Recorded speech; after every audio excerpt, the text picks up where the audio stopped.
My niece spread rumors that I was having an affair to break up my marriage. My sister laughed. She's just dramatic. I'd been paying for her college apartment. I called the landlord that day. She can be dramatic on a park bench. Lease terminated. My wife came home at 6:47 p.m. on a Tuesday, and she wouldn't look at me. Wouldn't make eye contact. Wouldn't look at me at all. She walked through the front door, set her purse on the counter, and stood in the kitchen with her arms crossed tight against her chest, tears running down her face in silent streams. "Rachel, what happened?" She shook her head, wouldn't answer, just stood there crying, staring at the floor tiles like they held some answer I couldn't see. I'd been married to this woman for 11 years. I knew her moods, her silences, the way she processed stress. This wasn't stress. This was devastation. This was the look of someone whose entire world had just been rearranged without her consent. "Please talk to me. Whatever it is, we can—" "Were you at the Marriott on Route 9 last Thursday?" The question hit me like a physical blow. Not because I was guilty, I wasn't, but because I understood instantly what was happening, what someone had done. "What?" "No, I was at work. You know I was at work." "Someone saw you, with a woman, dark hair, red dress. They said you were holding hands in the parking lot. They said they watched you go inside together." "Rachel, that's insane. I've never—" "She described your car, Marcus. She described the dent in the rear bumper. She described your jacket, the gray one with the—" "Who? Who said this?" Rachel finally looked at me. Her eyes were red, swollen, absolutely shattered. "I don't know. Someone told Deborah at work, said they felt bad, that they didn't want to get involved, but their conscience wouldn't let them stay quiet." My stomach dropped, because I knew. I knew exactly who was behind this, knew the pattern, the method, the particular cruelty of making up specific details to make lies feel true. My niece, Brianna, 21 years old, with a talent for manipulation that bordered on pathological, a history of chaos that stretched back nearly a decade, and now, apparently, a new target, me. It took me 3 hours to convince Rachel to tell me the full story, and another 2 to convince her I was innocent. The rumor had been elaborate, professional almost. Brianna, though I didn't know it was her yet, not with certainty, had somehow gotten access to Rachel's work network through a former classmate who worked in the same building. She'd approached Deborah Martinez during lunch, introduced herself as a family friend who was concerned about Rachel's husband. She described the Marriott in detail, the parking lot layout, the color of the awning, the location of the side entrance. She described my car, a 2019 Honda Accord with a distinctive dent in the rear bumper from when I'd backed into a shopping cart 2 years ago. She'd described my gray jacket, the one with the slight tear in the lining that I kept meaning to get fixed. She'd made up a woman. Dark hair, red dress, wedding ring on her finger that wasn't Rachel's. Said she'd watched us from across the lot, hand in hand, disappearing into the hotel like we'd done it 100 times before. Every detail was designed to feel true, to create just enough specificity that denial would sound like deflection. That's how Brianna operated. That's how she'd always operated. This wasn't new behavior. She'd been like this since high school, when the chaos first started becoming impossible to ignore. Freshman year, she spread a rumor that her math teacher, Mr. Patterson, had made inappropriate comments about a student's body. The school launched an investigation. Patterson was suspended pending review. 3 weeks later, Brianna admitted she'd made it up because he'd given her a C on a test. Patterson was reinstated, but he never recovered, quit teaching the following year, and moved out of state. Sophomore year, she told a group of friends that a classmate named Jessica Walsh had been hooking up with Jessica's stepbrother. The rumor spread through the school like wildfire. Jessica was ostracized, called names in the hallways, had her locker vandalized. She transferred schools mid-semester. The story wasn't true. Jessica didn't even have a stepbrother. Junior year, Brianna told her own mother, my sister Karen, that her stepfather had hit her, showed bruises she'd given herself, told a tearful story about being grabbed and shoved. Karen nearly called the police, nearly filed for divorce. The truth came out 3 weeks later when Brianna's friend admitted Brianna had asked her to punch her arm repeatedly because she needed marks. The stepfather, a decent guy named Tom, who'd been nothing but kind to Brianna, left anyway. Said he couldn't live with someone whose daughter might destroy his life on a whim. Every single time, Karen defended her. She's sensitive. She's been through a lot. She doesn't mean harm. But harm was exactly what Brianna meant. Harm was the point. Some people start fires because they like watching things burn. I called Karen the next morning, after Rachel had finally fallen into an exhausted sleep, after I'd spent— What about her? My sister's voice was cautious, already defensive. Someone spread a rumor to Rachel's coworkers that I'm having an affair. Detailed lies. My car, my clothes, specific locations. Rachel came home in tears last night. Our marriage almost imploded. Silence on the line. Then, and you think Brianna did this? The pattern matches, exactly. The specific details, the manipulation, that's ridiculous. Brianna loves you. You're her favorite uncle. Karen, I'm her only uncle. And that's exactly why she'd have access to details about my life, my car, my jacket, where I work. You're being paranoid. She would never. She accused Tom of abuse. She got Mr. Patterson suspended. She nearly destroyed that girl Jessica's life. This is what she does. Karen's voice went cold. She was a child. She made mistakes. She's grown now. She's 21, and she just tried to blow up my marriage. You don't know that. You have no proof. I didn't. Not yet. But I would. I'm going to find out the truth, I said. And when I do, there are going to be consequences.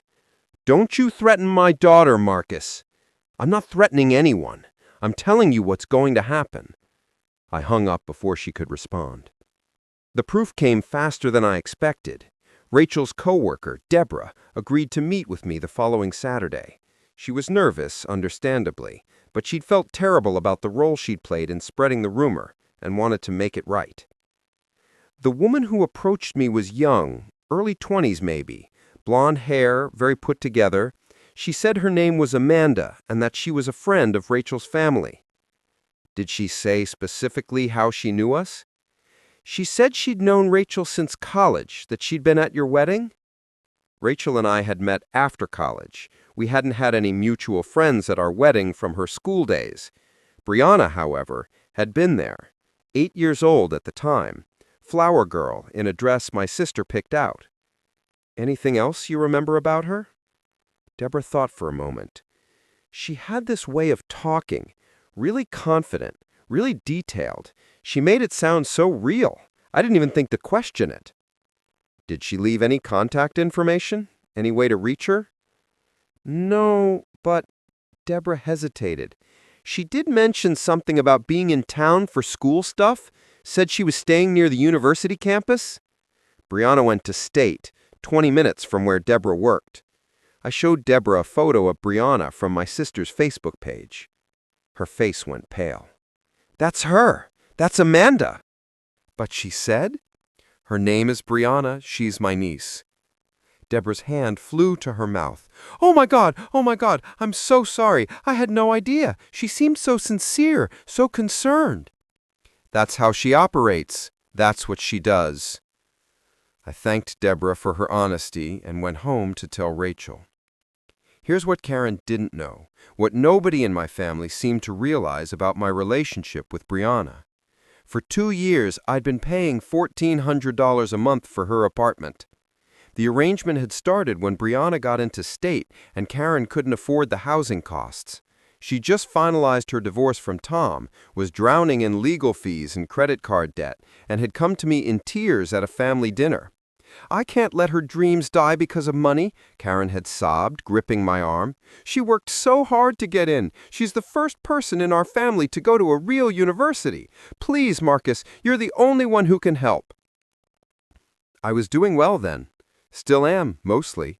Senior project manager at a civil engineering firm, solid salary, no kids of our own.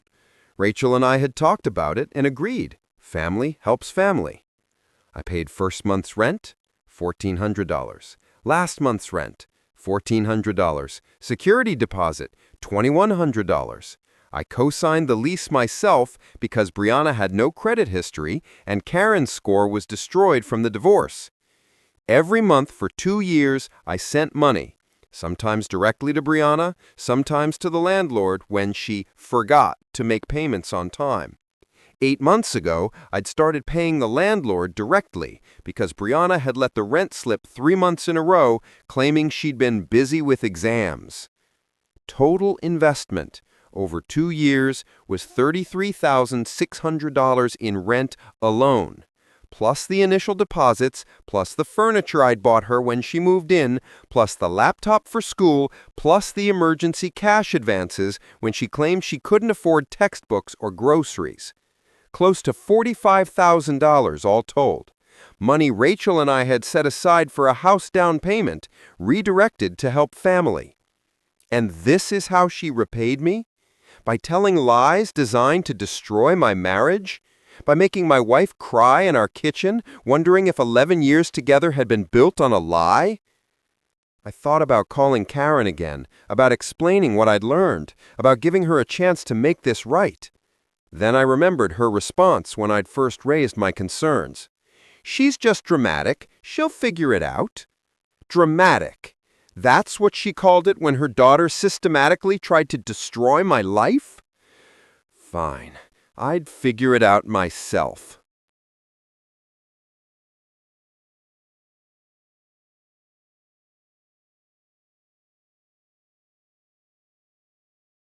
The lease agreement was in my filing cabinet, a copy I'd kept because I was the co-signer, legally responsible for the rent if Brianna failed to pay. I pulled it out and read through it that night, looking for options. What I found was better than I'd hoped. As the co-signer and guarantor, I had significant legal standing. More importantly, because I'd been paying the rent directly for 8 months, documented through bank transfers and receipts the landlord had provided, I had a strong argument that I was the de facto tenant. I called Robert Mitchell, a real estate attorney I'd worked with on a project years earlier, and explained the situation. If you've been paying rent directly for that length of time and the primary tenant has been in effective default, you have options, he said. Depending on the lease terms and local regulations, you could potentially initiate termination proceedings yourself. It's not typical, but it's not unprecedented either. What would that look like? 30 days notice to the landlord that you're withdrawing as guarantor and terminating your financial involvement. The landlord can then decide whether to work with the primary tenant independently or terminate the lease for lack of qualified financial backing. I had Robert draft a letter that afternoon, and I called the landlord directly. His name was Gerald Hoffman, 62 years old, managed a portfolio of 12 rental properties near the state campus, had dealt with Brianna's payment issues from the beginning. "Mr. Chen, I appreciate the call," he said when I explained the situation. "Frankly, I've been dreading this conversation. Your niece has been challenging to work with." "How so?" "Late payments, noise complaints from neighbors, a party 6 months ago that caused damage to the common areas. The only reason I haven't terminated is because you've been reliable. You're the one who's actually made this tenancy work." "I'm withdrawing my financial support," I said, "effective immediately. She can either qualify on her own, which I doubt she can do, or you can proceed with termination." Gerald was quiet for a moment. "I'll need something in writing. I'll have my attorney send it today." "And you understand what this means?" "I understand exactly what it means. 30 days notice, standard termination procedures." I could hear him typing something on his end. "I'll process the paperwork this afternoon. She'll receive formal notice within 48 hours. Thank you, Gerald." Mr. Chen, for what it's worth, I have 2 daughters. If someone did to them what you've described, I'd do the same thing. I sent one text to Brianna that afternoon. Your lease ends next month. I'd start packing. She didn't respond for 6 hours. I imagine she spent that time trying to figure out if I was serious, calling Gerald, calling Karen, maybe calling the university housing office in a panic. Then my phone exploded. 16 texts in 45 minutes, 4 missed calls, a voicemail where she was sobbing, actually sobbing, claiming she didn't mean it, that she was just joking around, that she didn't think anyone would take it seriously. I was just messing around, Uncle Marcus. I didn't think Deborah would actually tell Rachel. I thought it would be funny. Please, please, please don't do this. I'll apologize. I'll do anything. Just don't take my apartment. I read every message, listened to every voicemail. Then I put my phone down and didn't respond. There's a certain kind of person who only apologizes when consequences arrive, who says, I didn't mean it, when what they actually mean is, I didn't expect to get caught, who cries and begs not out of remorse, but out of fear. Brianna was that person, had always been that person. The apologies weren't real, they were just another manipulation tactic, another attempt to make the problem go away without actually changing anything. I wasn't playing that game anymore. Karen called that night, and I knew it was going to be bad before I even answered. What did you do? I held the phone away from my ear. Even at arm's length, her voice was a physical force. You can't do this to her. She has finals coming up. She's 3 semesters from graduating. Where is she supposed to go? You're ruining her life over a stupid mistake. I waited until she finished, let the silence stretch out for a long moment. Then I said exactly what she'd said to me when I'd called about Rachel. She's just dramatic. She'll figure it out. This isn't funny, Marcus. Neither was my wife crying in our kitchen because your daughter told lies about me to destroy my marriage. Neither was 11 years of trust nearly shattered because Brianna thought it would be funny to accuse me of having an affair. She didn't mean stop. Stop right there. I could hear my own voice getting harder, colder. Every time Brianna does something terrible, you say she didn't mean it. She didn't mean to get Mr. Patterson suspended. She didn't mean to destroy Jessica Walsh's life. She didn't mean to accuse Tom of abuse. She just keeps not meaning things, and people keep getting hurt, and you keep making excuses. She was young. She made mistakes. She's 21 years old enough to vote, old enough to sign a lease. Old enough to understand that actions have consequences. You've spent her entire life protecting her from those consequences, and this is what you've created. Karen was crying now. You can't do this. You can't punish her like this. I'm not punishing her. I'm just stopping my support. Those aren't the same thing. She can find another apartment, she can get a job, she can take out loans like every other college student in America. What she can't do is live rent-free on my money while trying to destroy my family. She's family too. No, family doesn't do what she did. Family doesn't try to blow up marriages for entertainment. Family doesn't make up detailed lies to hurt people who've done nothing but help them. I took a breath, steadied myself. Here's what's going to happen, Karen. Brianna's lease terminates at the end of the month. She can figure out her living situation on her own. If she reaches out to me again, I won't respond. If you keep defending her behavior instead of holding her accountable, I won't respond to you either, Marcus. I'm done. We're done. This conversation is over. I hung up. The next 4 weeks were chaos. Karen mobilized the entire extended family against me, called our mother, our aunts, our cousins, painted me as a monster who was destroying a young woman's life over a silly joke. Aunt Patricia called to tell me I should be ashamed of myself. Cousin David sent a long Facebook message about the importance of forgiveness. Our mother called crying, begging me to reconsider, saying that I was tearing the family apart. I explained the situation to each of them, told them exactly what Brianna had done, showed them the text messages, the proof I'd gathered, the pattern that stretched back years. Some of them understood, most didn't. "She's just a kid," Aunt Patricia said. "Kids make mistakes. She's 21. How many more lives does she get to destroy before we stop calling them mistakes?" No answer. Brianna showed up at my door twice during those 4 weeks. The first time she was crying, mascara running, voice trembling, the whole performance. She begged me to reconsider, promised she'd apologize to Rachel, swore she'd never do anything like this again. I didn't open the door. Rachel and I talked about it every night during those 4 weeks. About Brianna, about Karen, about what this meant for our relationships with the rest of the family. Rachel was angry, not at me, but at the situation, at the fact that someone had tried to destroy what we'd built over a decade together. "I keep thinking about what would have happened if Deborah hadn't felt guilty," Rachel said one night.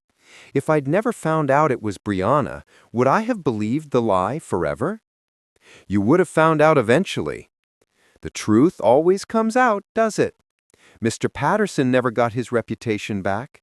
That girl Jessica probably still has people who believe the lies about her. Sometimes the truth doesn't come out fast enough." She was right. Sometimes it doesn't. But this time it had, and Brianna was going to live with the consequences. Move-out day was a Saturday. I didn't plan to go. Didn't want to make a scene, didn't want to give Brianna or Karen any ammunition to paint me as vindictive or cruel. But something made me drive past the apartment complex that afternoon. Some need to see it with my own eyes, to witness the consequence so it felt real. Brianna was in the parking lot loading garbage bags into the back of Karen's Camry. Her roommate, a girl named Lindsay, who I'd met once at a family gathering, was standing on the second-floor balcony, arms crossed, watching with an expression I couldn't quite read. Brianna looked exhausted, defeated, smaller than I remembered. She looked up as my car passed. For a second, we just stared at each other through the window. I saw recognition in her eyes, then something else. Anger, maybe, or shame, or some combination of the two. I didn't stop, didn't wave, didn't say anything. I just kept driving. Last I heard, Brianna sleeping on Karen's couch.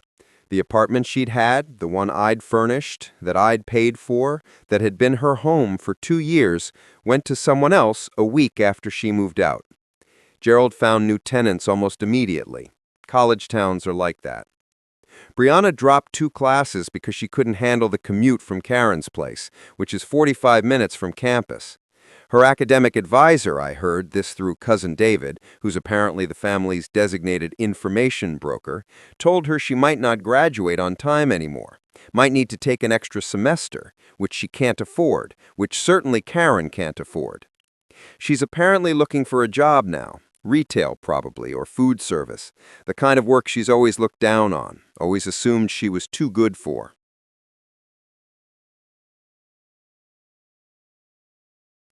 Karen still hasn't spoken to me. Neither has Aunt Patricia, or Cousin David, or most of the extended family.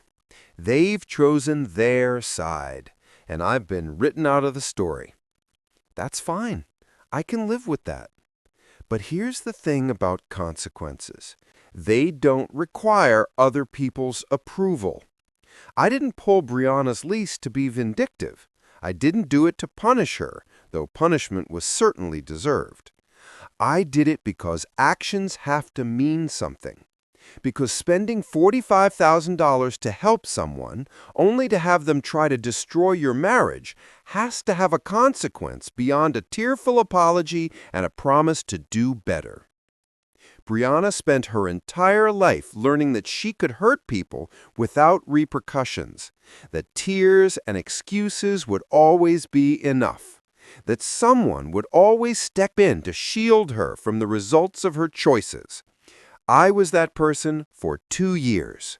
I funded her life while she built a resume of destruction. A teacher's career, a girl's reputation, a stepfather's family, and finally, my marriage. No more. The money stopped, the protection stopped, the consequences arrived. And maybe she'll learn something from it. Maybe she'll realize that the world doesn't work the way Karen taught her it worked.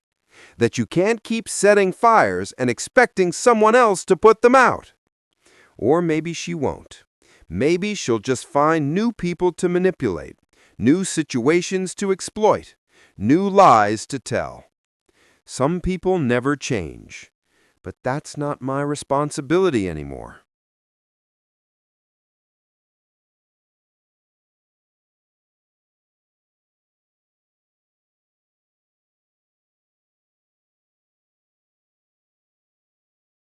Rachel and I are fine. Better than fine, actually. The experience brought us closer together, forced us to talk about things we'd been avoiding, reminded us why we chose each other in the first place. We're looking at houses again. The money I'm not sending to Brianna every month goes into savings now, and we're almost back to where we were before I agreed to help Karen. We talk about the future more than we used to. About kids, maybe. About what we want the next decade to look like. We don't talk about Brianna much anymore. She's become a cautionary tale, a story we'll tell someday to explain why boundaries matter. Karen sends me messages sometimes, through our mother mostly. Says Brianna's sorry, says she's changed, says she wants to make things right. I don't respond. Not because I'm holding a grudge, not because I want to punish anyone, but because I've learned to recognize the pattern now. The tears, the promises, the cycle of destruction and forgiveness that enables the next round of destruction. Some cycles have to be broken. I broke mine. My sister called me dramatic when I told her what Brianna had done. She was right, in a way. The whole thing was dramatic. The elaborate lie, the calculated manipulation, the tears and screaming, and 4 weeks of family warfare. But here's what Karen never understood. Drama cuts both ways. Brianna thought she could create chaos without consequence, thought the drama would always flow in one direction, outward toward the people she targeted, while she remained safely untouched at the center. She was wrong. I didn't fight her, didn't argue or negotiate or try to convince anyone of anything.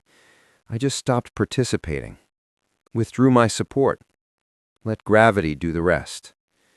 And now she's living the drama she created.